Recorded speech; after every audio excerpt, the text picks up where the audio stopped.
What's up, guys? Welcome to the channel. Today I'm here in beautiful Switzerland with my drone. But to get my drone here, couldn't fly over the Atlantic. I'm afraid the 20 minutes of flight time isn't quite long enough for that. So it had to fly with me on the airplane. And today I'm going to show you just how to do that. Coming up after this drone footage from Switzerland that I just took.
Alright guys, so number one, check if your drone is allowed even in the country you're going to, because there's some countries where drones are not allowed, which is very sad. Second, make sure your drone's allowed on the airplane, because sometimes really cool filmmakers have really big drones that you're probably not allowed to take on the airplane. Now the way you check is if your drone is over 160 watt hours, I'm talking about the battery of the drone, then you're probably not allowed to take it. I mean, you're not allowed to take the batteries of the drone. If your drone is over 100 watt hours and under 160 watt hours, you have to ask permission from the airline. I have no clue how you do that, so go find that out somewhere else. But your drone is very most likely under 100 watt hours, which you don't have to ask anyone or anything. You can just take the drone. So that's like Mavics, Phantoms. Mavic, for example, is like 43 watt hours. I think Phantom's like 60. And then Spire 2 is 98. And the Inspire 1, yeah, the original Inspire, is 129. So you'd have to ask permission for the Inspire 1. So that's that.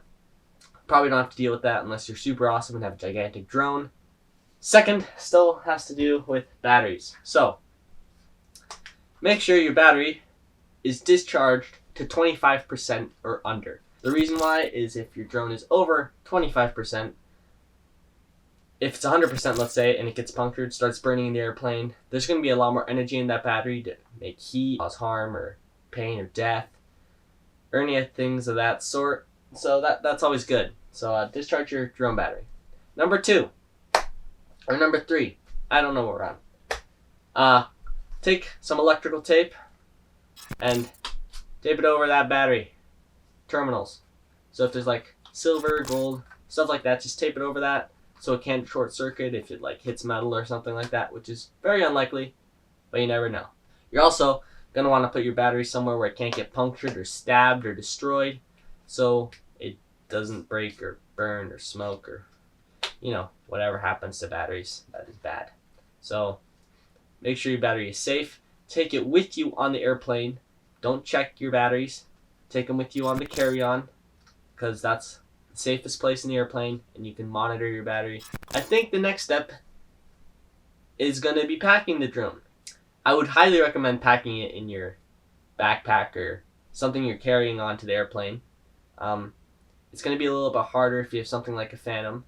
If you take a Mavic, I mean, I just put it right in my backpack and it fits perfectly fine. If you put it in your suitcase to check it into the airplane underneath, you're going to want to make sure that it's really padded, because if it's not, there's a pretty high chance that it's probably going to get destroyed. So that's packing your drone.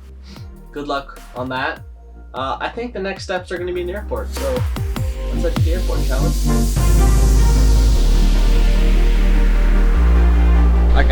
Heathrow Airport right now, trying to find somewhere to fill up my water bottle. That's a little life hack if you wanna keep the water bottle to fill it up from the airplane. So you always have some water, because they don't give you a lot in the airplane. Just make sure not to bring it into security, which is my next point. Going through security. Now, with the Mavic, it's super easy. I've never been stopped, and I've gone through security with it a lot. So don't worry about that too much, unless you have a, I don't know, Inspire or something. It might be a little bit more difficult. You're pretty much good, except if you have a bigger drone. Getting green tagged is going to be your only other hurdle you have to get over. Green tagged is basically if they take your bag, because there's not enough room in the cabin in the airplane, and they put it down below. So if they do that, just tell them that you know, it's expensive gear, there's batteries. Don't scare them though, that'd be bad. And also maybe like while they're boarding, way down the neighboring gate, so they don't see that you have an extra bag. That way they won't green tag you. And when you're walking through the check-in desk going into the airplane, maybe just discreetly kind of carry it. But yeah, I think that's about it. So enjoy flying your drone, new country. I think that's the video. Here's some other videos you can watch. Like this video. If you didn't like it, double click the dislike button twice, so I really know you didn't like it. Yeah, thank you for watching. I'll see you guys in the next one.